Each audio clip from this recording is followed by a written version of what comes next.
Another person did it right. Wide open spaces.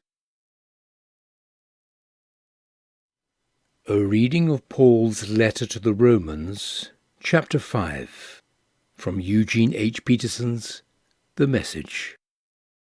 Romans chapter 5. Developing patience.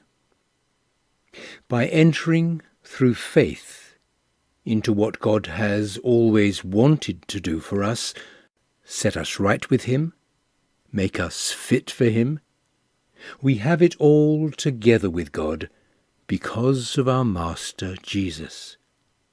And that's not all.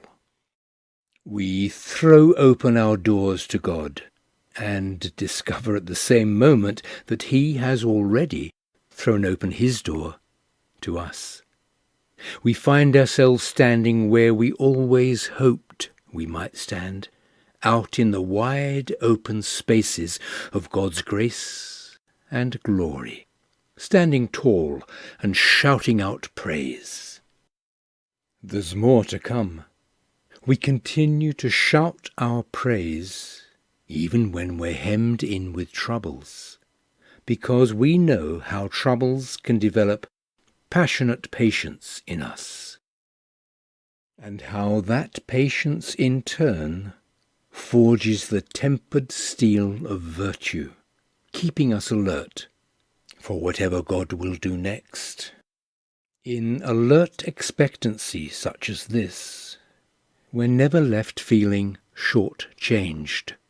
Quite the contrary, we can't round up enough containers to hold everything God generously pours into our lives through the Holy Spirit. Christ arrives right on time to make this happen. He didn't, and doesn't, wait for us to get ready. He presented Himself for this sacrificial death when we were far too weak and rebellious to do anything to get ourselves ready. And even if we hadn't been so weak, we wouldn't have known what to do anyway. We can understand someone dying for a person worth dying for, and we can understand how someone good and noble could inspire us to selfless sacrifice. But God put His love on the line for us by offering His Son in sacrificial death while we were of no use whatever to Him. Now that we are set right with God by means of this sacrificial death, the consummate blood sacrifice, there is no longer a question of being at odds with God in any way. If, when we were at our worst, we were put on friendly terms with God by the sacrificial death of His Son, now that we're at our best, just think of how our lives will expand and deepen by means of His resurrection life. Now that we have actually received this amazing friendship with God, we are no longer content to simply say it in plodding prose.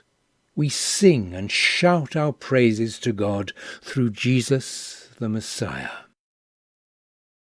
The death-dealing sin, the life-giving gift.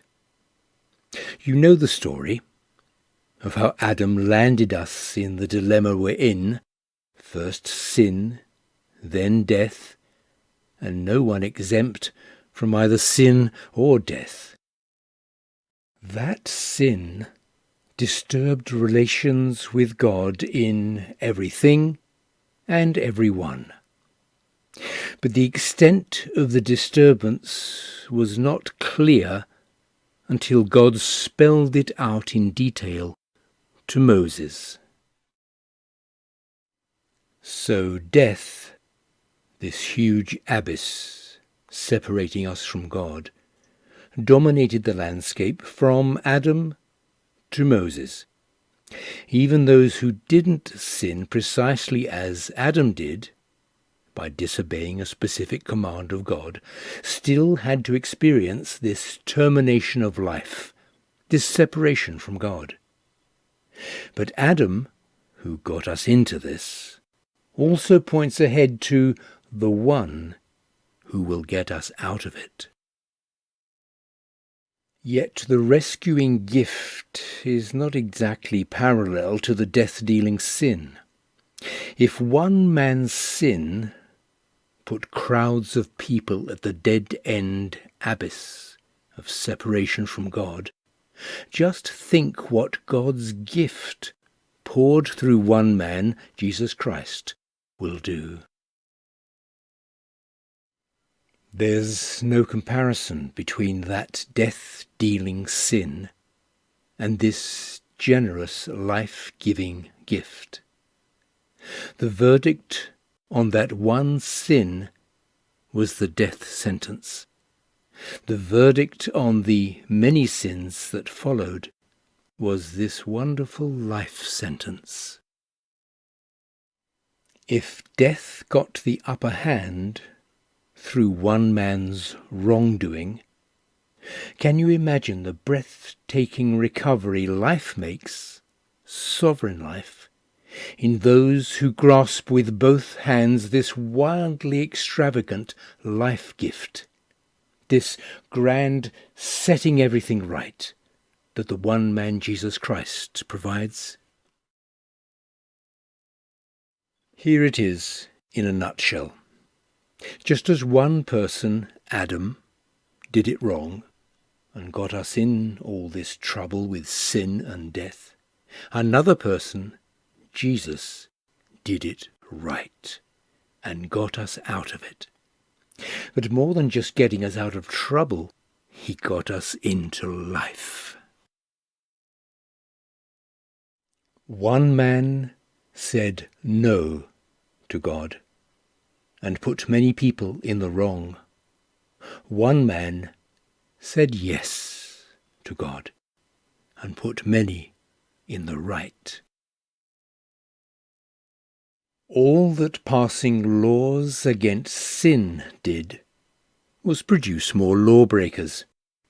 But sin didn't and doesn't have a chance in competition with the aggressive forgiveness we call grace. When it's sin versus grace, grace wins hands down. All sin can do is threaten us with death, and that's the end of it.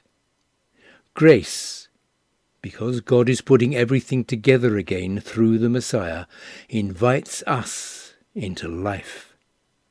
A life that goes on and on and on, world without end.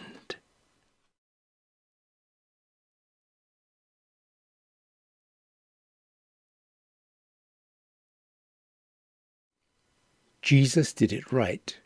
Wide open spaces was a reading of Paul's letter to the Romans, chapter 5, from Eugene H. Peterson's The Message.